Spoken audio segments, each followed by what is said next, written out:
and cultural issues which affect an evolving and emerging Indian American community committed to preserving the vast customs of a vibrant cultural heritage.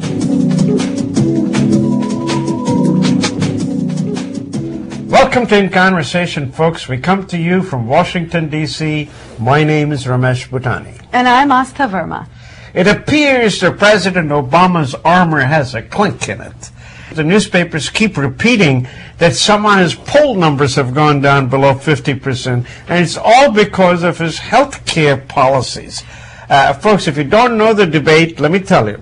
President Obama had wished, while he was campaigning, that he will raise the taxes on the rich people, and somehow he will make sure there's enough money to cover additional 45 million uninsured, along with that he will reduce our premium sum. It was a very ambitious plan, and it's now right on the crossroads. Republicans are after it. They're smelling blood. They're saying this can't pass.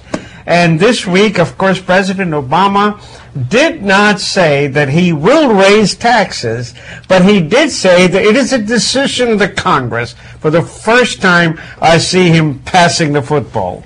I think this has been a tough couple of weeks for him because the economy still isn't better from where it was. I mean, it's trending upwards, but I certainly think that he's got his hands full still with the economy. And now with this Health Care Act, he's up against some tough timelines. You know, you're looking at Congress going to recess in August. He's got to get this through, and we're feeling rushed about it. And I think you're exactly right. This gives the Republicans all the room in the world to now start to chip away at his, popularity with the American public. And unfortunately, some of it is working. I think what he could have done was, this has been in the news, but not at the forefront.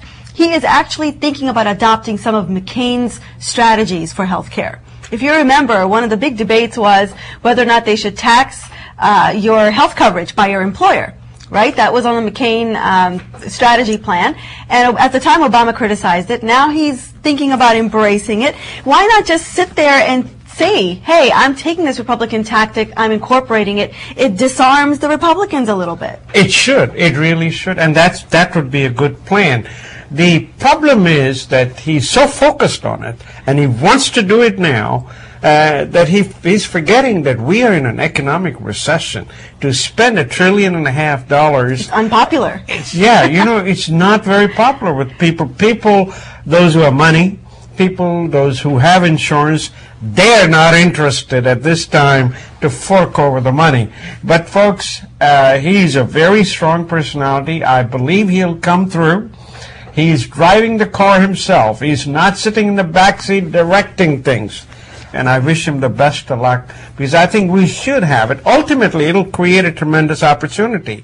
President Obama is not going to enjoy the kind of cushiness that the press has been giving him for the last several months. That's right. But you know who's enjoying?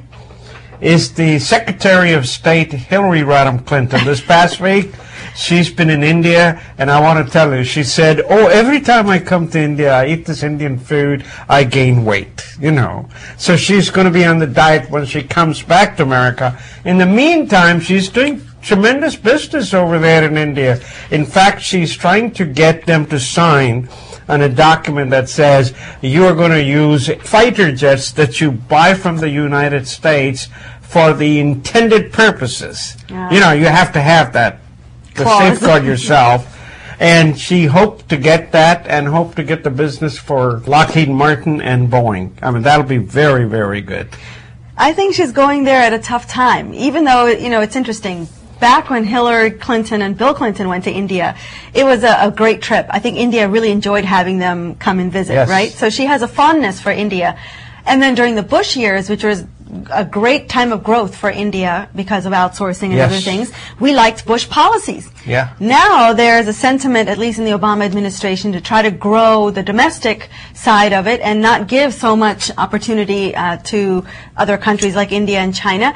So she's going there, a familiar face from before that India likes, but now we're in a time frame where the policies aren't very suitable for India. Plus, we're being asked to do things like this and to bring down our greenhouse emissions and to re-engage with Pakistan. So I think it's a tough pill to swallow on both sides. But I think she's doing well because she's bringing business home. She's bringing bacon home. I don't know if you have been listening to the news, but one thing she's doing brilliantly is she's going after the young, the youthful in India. She's looking for that youth movement because she recognizes two things probably. One, that India's population is skewed towards the youth.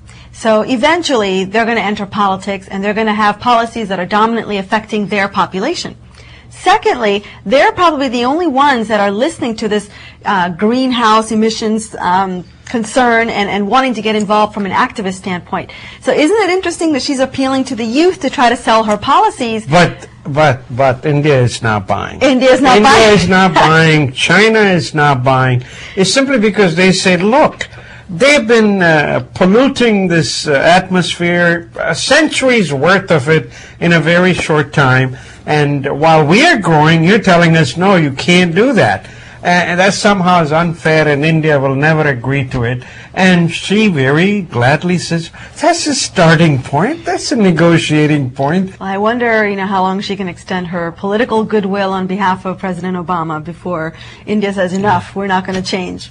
But she's having a good time. I think she is. I think she has a genuine fondness for the country. And so for her, it's a trip that's probably satisfying on both fronts. Yes. Folks, this is an article from Harvard Business Review, which got reprinted in the Business Week. Talks about how the United States of America is losing its manufacturing jobs, particularly the big jobs. We don't make flat panel television.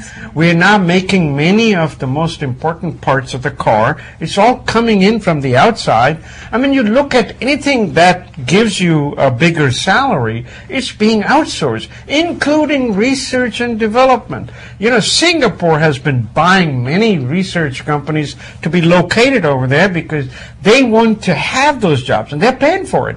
But the United States is not doing it. Years ago, the government decided that they're going to lease the land, for the cattle to be grazed, and everybody's cattle can graze over there. Wow. So using that idea, the Harvard Business Review is saying what we should do is to have an industrial commons.